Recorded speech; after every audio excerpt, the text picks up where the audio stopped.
Hey guys, me Anthony back into the video. Welcome to Half-Life 2. Now we're starting off a bit differently. This time we're gonna, for right now, we're gonna do Half-Life 2 Lost Coast. The demo, which I believe this was also a tech demo in E3 when the game first came out, and it was made from an unused Highway 17 section of the game. And yeah, also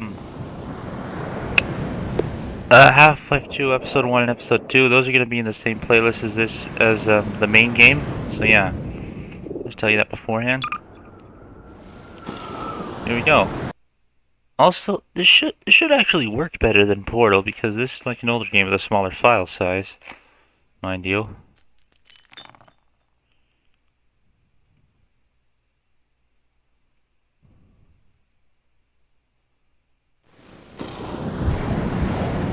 Oh, alright. Oh! Alright. Already got everything, nice. Better if I did this first to learn how the game works, but yeah. Welcome to the Lost Coast. In this tour, we'll be talking about a new graphics technology we've been developing called High Dynamic Range, or HDR for short. Wait, Valve invented HDR? We'll also be giving you some insight into the design and production challenges we faced during the construction of the Lost Coast. It appears that you either have HDR disabled or your video hardware does not support HDR. I can't use it. You're still welcome to take a look around the level. First, a quick explanation of the commentary system. To listen to a commentary node, put your crosshair over the floating lambda symbol and press your use key. To stop a commentary node, put your crosshair over the rotating node and press the use key again. Some commentary nodes may take control of the game for the purpose of showing something to you. In these cases, simply pressing your use key again will stop the commentary. Yeah. Also, hold on, there's something I actually wanted to check. I was messing with my settings before, there's something else. Not control, I want to try caps lock actually.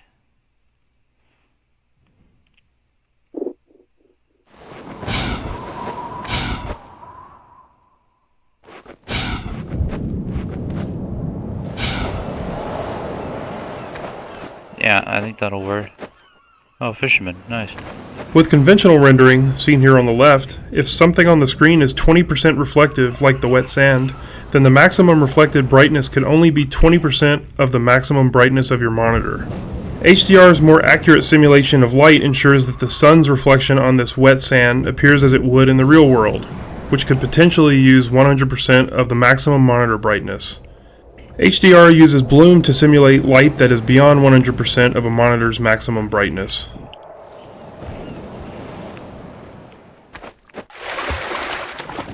When the art team started to think about a location that would demonstrate the power of HDR, a beach was one of the first choices we made.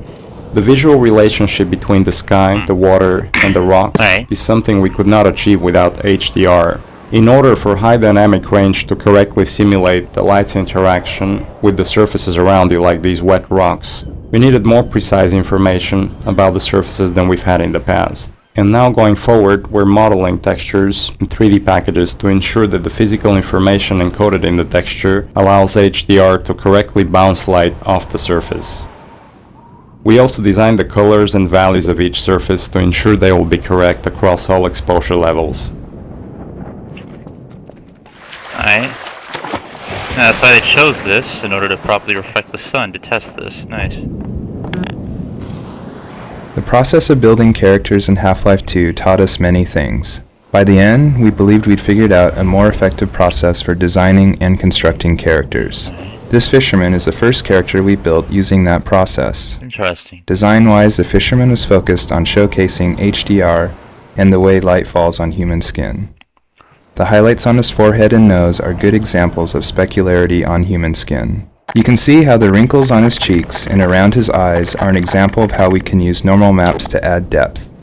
Production-wise, the fisherman was built using a similar process to the rocks you saw on the beach. We model the 3D character at a very high detail, then extract much of the physical information and store it in the textures. Alright. Hey! You there? Wait a minute now, aren't you? Gordon Freeman. You are. You're that scientist chap, Friedman, Fishman, am I right? You must be here to take on the Combine. Not sure what one man can do, but No other reason to visit St. Olga at a time like this.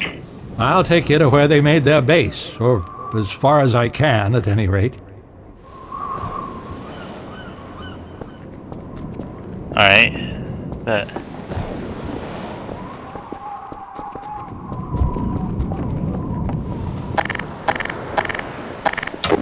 Alright, yeah, you know what? This is working perfectly so far. I'm impressed.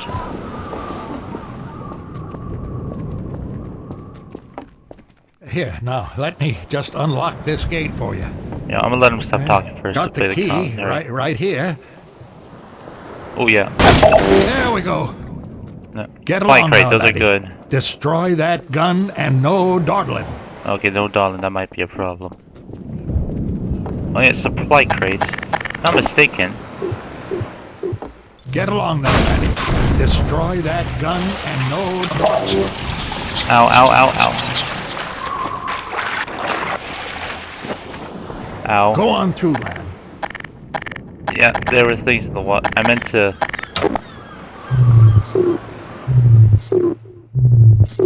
If you make it back safely, I'll be here waiting for you.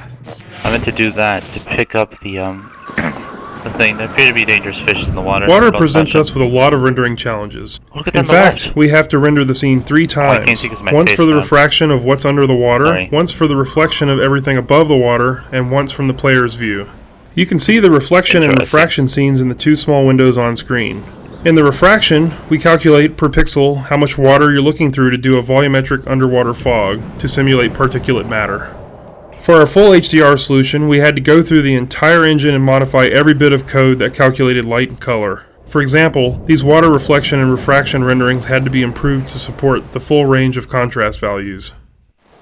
Hurry, lad. Get up the path. Get going. Yeah, I'm going, Rochill. I just checked one last thing.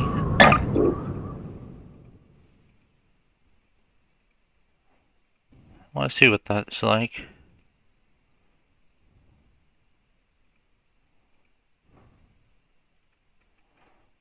Developer console, yeah, it's the same.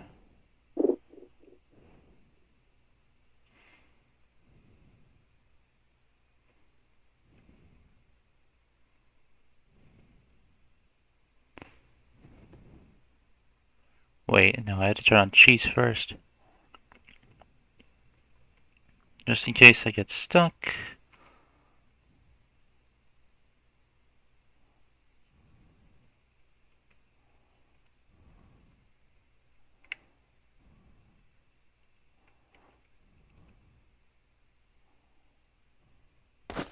There's a path up the cliff. Step lightly now. You know, I like, there's actual, like, normal animals like birds in this one. Or to have, like, one. As well as the alien. Also, this should be less confusing than Half-Life 1, because it's more linear and honestly kind of easier, to tell the truth.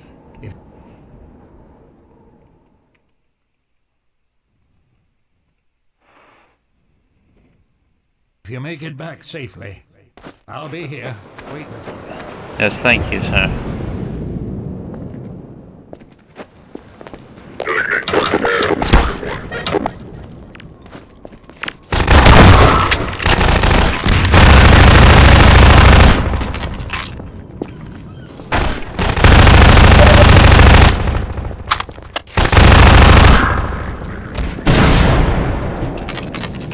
Ooh, not right.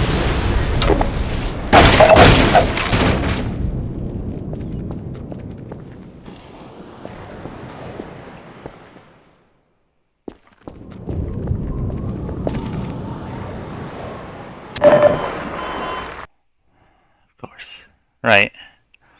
I'd jump up there to get the node. Oh, so you know what? No, I don't like the master weapon switch. Let me turn that off.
The area you're currently entering is called the Cliffside Arena.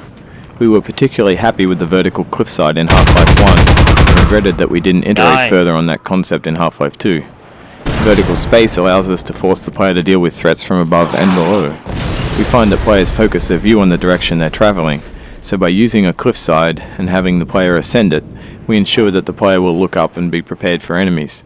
If the player's path was to move past the bottom of the cliffside, it would be unlikely he would notice soldiers rappelling down from above, and dying from unknown threats never feels fair and certainly isn't fun.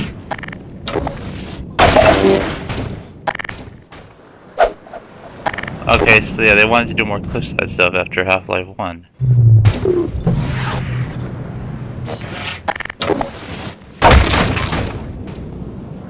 Alright, I'm getting used to this.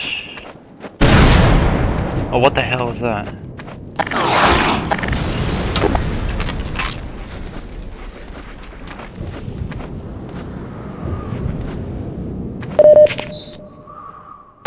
Oh yeah, I already have the rocket launcher.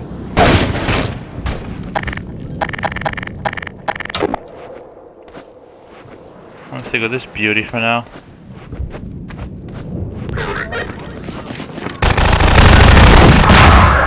Ooh, blew him up, nice.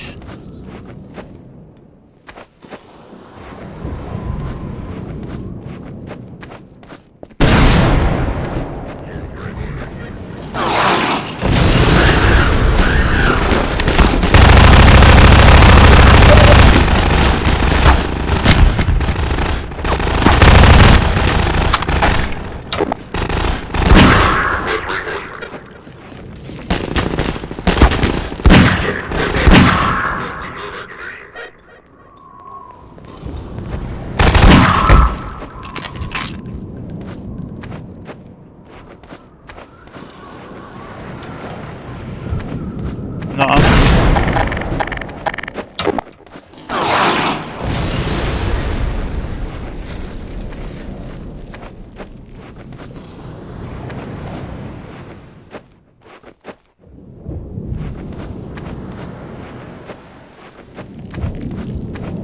Oh, what the hell? How did that happen?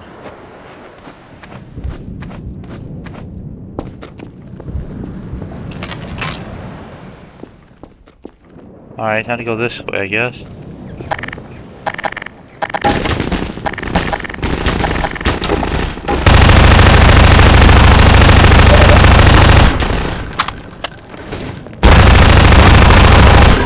Log loss detected.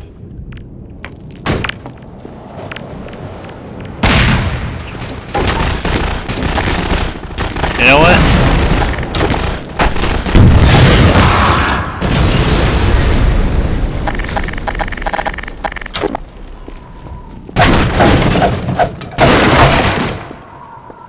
Also the grenades, you can use those and like with the gravity gun and throw them at them. But, yeah, no, I wasn't fast enough for that. Alright, enough of that shit. I need to find a way out of here.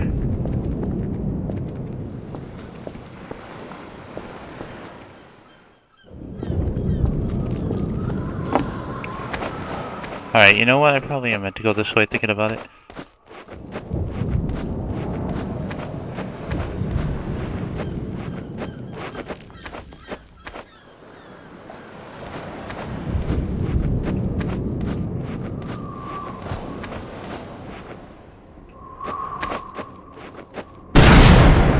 Jesus, that scared me.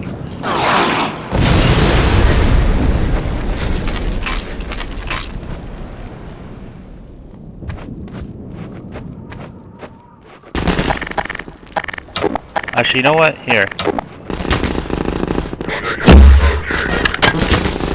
Damn it.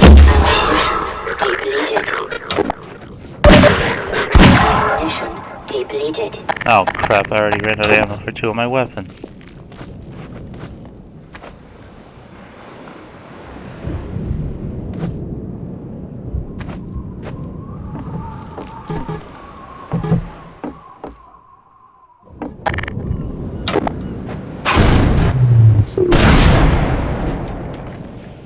Oh. Oh yeah, those things launch head crabs, don't they?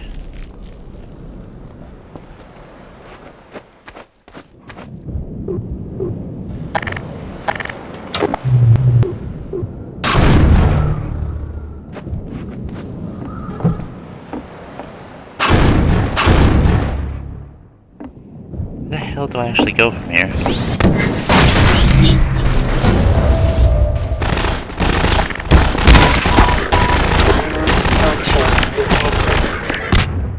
No. I did it wrong. Don't look down.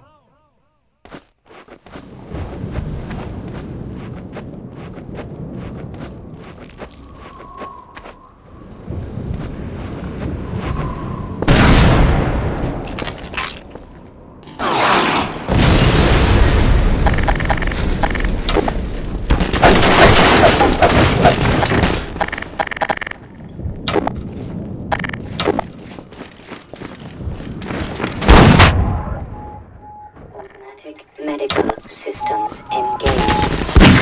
Morphine administered.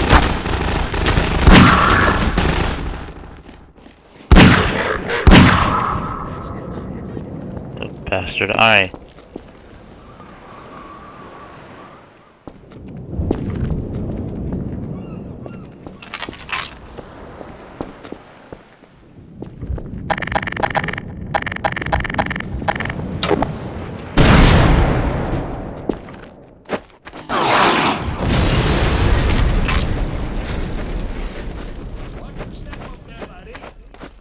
Yeah, no problem. I got you. Detected. I mean, can I?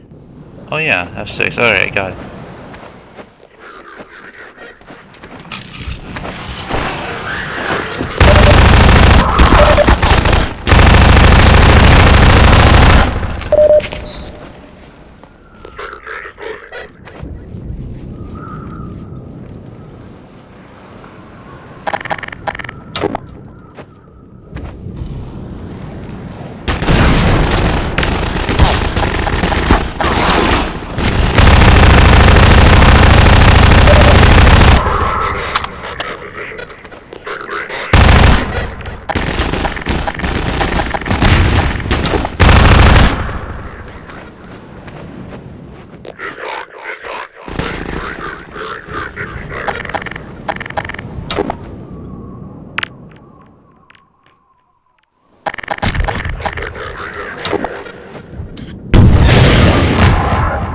Oh!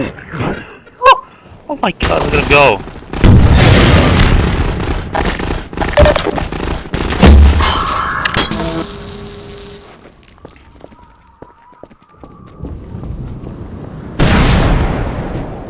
Oh crap, alright.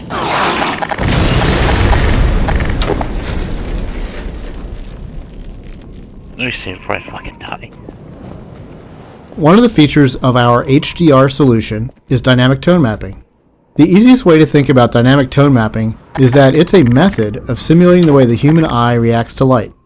In the real world, you've probably walked into a dark room and noticed your eye adjusting to the darkness, letting you see better after some time. I see. Or you've walked out into a bright day and been blinded by the sun, only to have your eye adjust and allow you to see normally. Your iris is adjusting itself in response to the amount of light hitting your eye. Dynamic tone mapping simulates this by automatically adjusting the exposure of the scene to mimic the behavior of your iris. You can see this as the view moves from the dark tunnel to the bright sun and back again. Alright. Here, you can see the way we calculate the amount of light hitting the player's eyes. We take a snapshot of the scene, measure the brightness levels, and then use that to adjust exposure. We consider light at the center of the screen more important than at the edges, to better simulate the geometry of the eye. Alright. Fascinating. I need more health. Jesus Christ.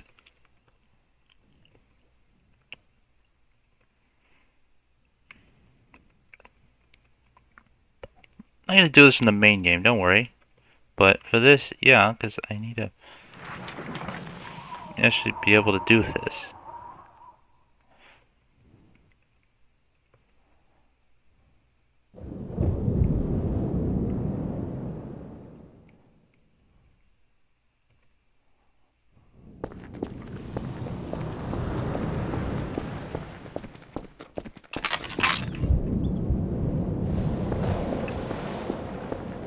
Hello?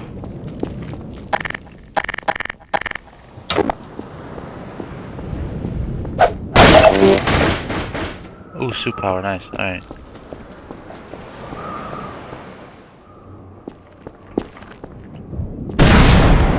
Oh, damn it, that thing's still scaring the crap out of me.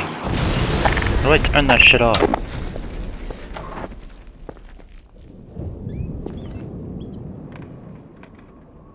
Oh, the door closed behind me. The courtyard in front of you is a space we call an arena. Arenas are built to hold the player for a period of time, and usually contain combat or some other challenge. They often have multiple entry points for enemies, along with a gate of some kind to prevent the player moving on, until the challenge has been completed. In this case, the arena is free of enemies until the player solves a puzzle and triggers an alarm. This is a method that allows the player to explore the arena and get a sense of its space before being forced to fight in it. It adds a sense of uneasiness to the player, who's expecting to be attacked now that they've reached the goal set for them at the start of the map. The break in the action here is also a crucial part of the level's pacing. It allows the player to recover and explore the world a little after being attacked on the way up the cliffside. Alright, that...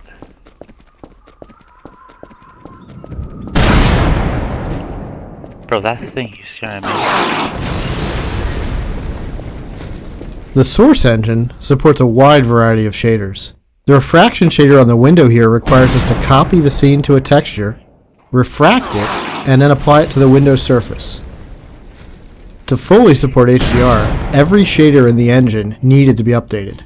So this refraction shader was improved to support the full range of contrast. Damn. If you viewed the sun through this window, it would be refracted correctly. I had to rework all of this just for that, huh?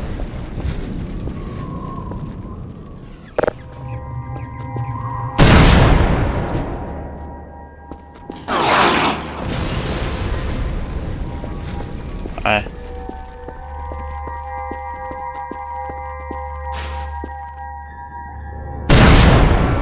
Jesus. Alright.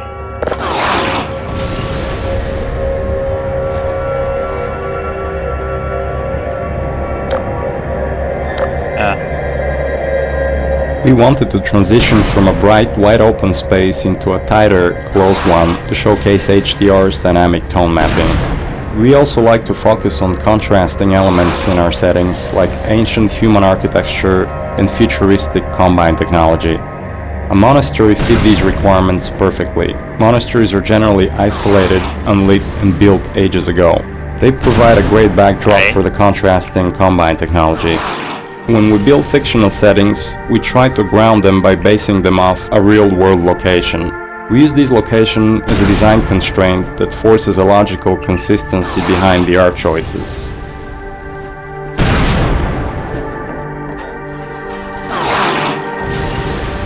Oh, that's what this fucking thing is. How do I turn it off?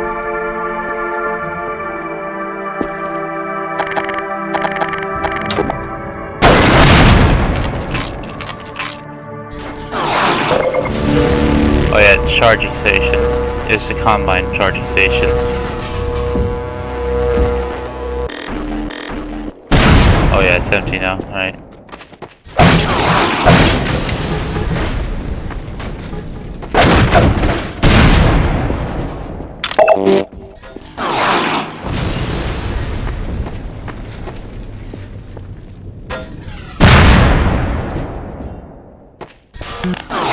Our games are filled with things we call gates, which are essentially just challenges that the player must overcome to drive the experience forward.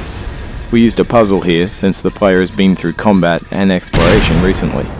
When we design challenges, we try to ensure that the player's goal and the action required by the player are both fun. It's not hard to create interesting goals for the player, like stopping this machine from shelling the nearby village, but the action required by the player to solve the challenge needs to be fun as well. So instead of something menial, such as hitting an off switch, the player gets to use physics to jam the gun's mechanism and cause it to break. What does they say?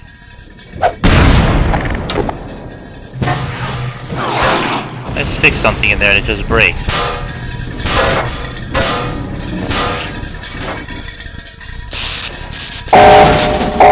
Oh yeah, alright.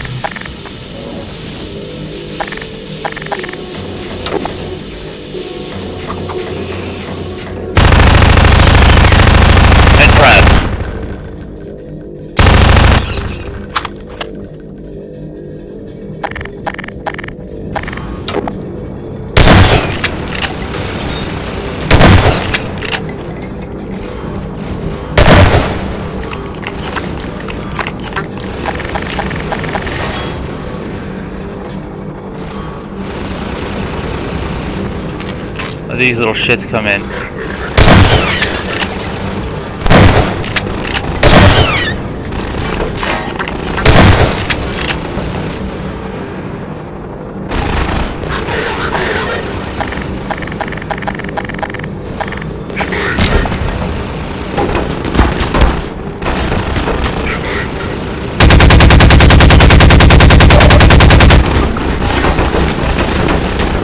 Oh, it auto reloads. Well, nice.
Come on, reload. Let me.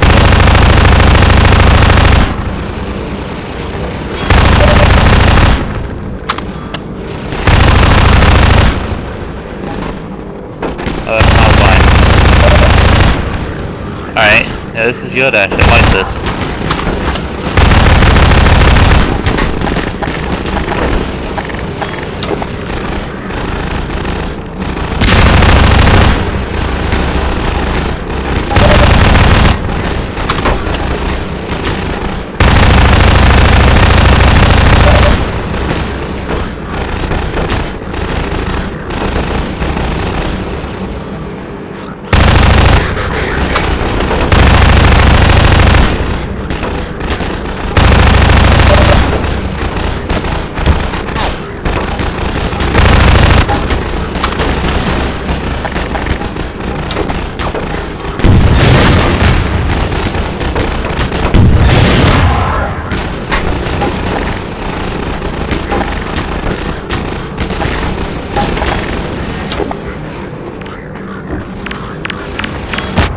Oh, I can't. Alright.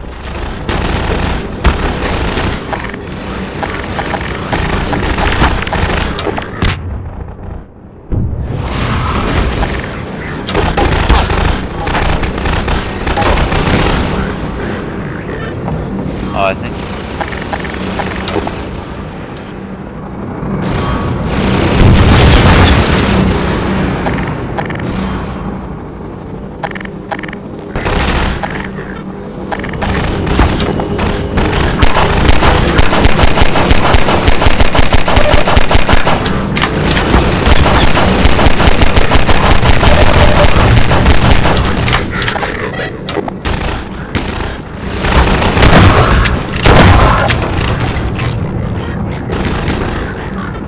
No, you know what? I'm going back inside. I need more health.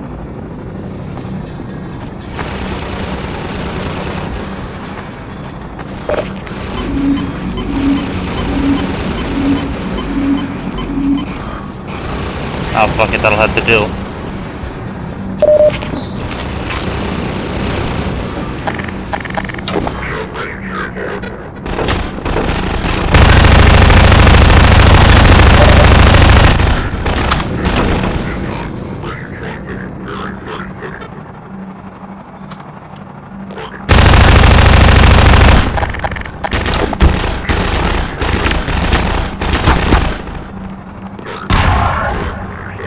Got his ass, finally.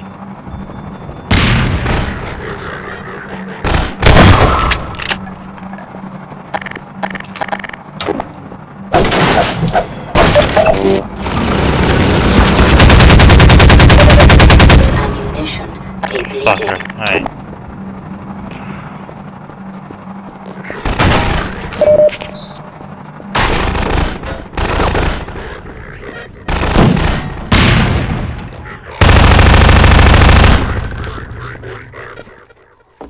Oh,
Jesus.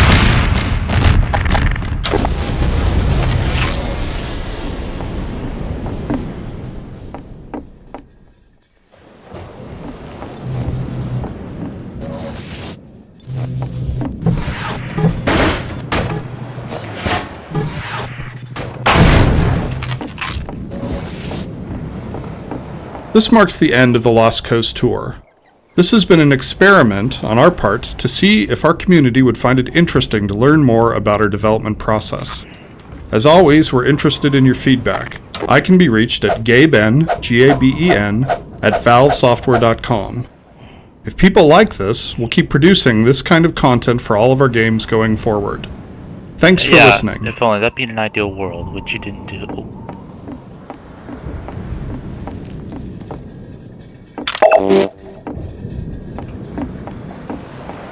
Alright, well I guess I'm just here now. That's it. Unless, give me a second.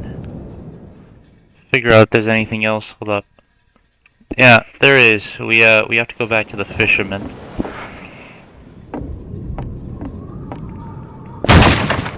Oh, Jesus.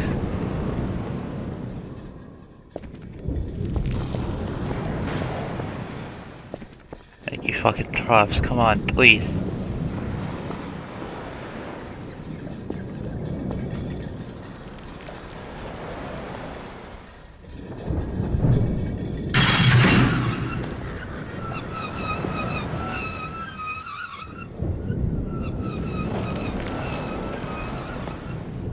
Oh yeah, the trend thing, it brings us back to the fisherman.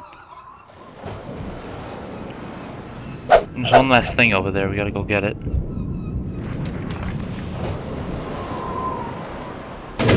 You did it, lad.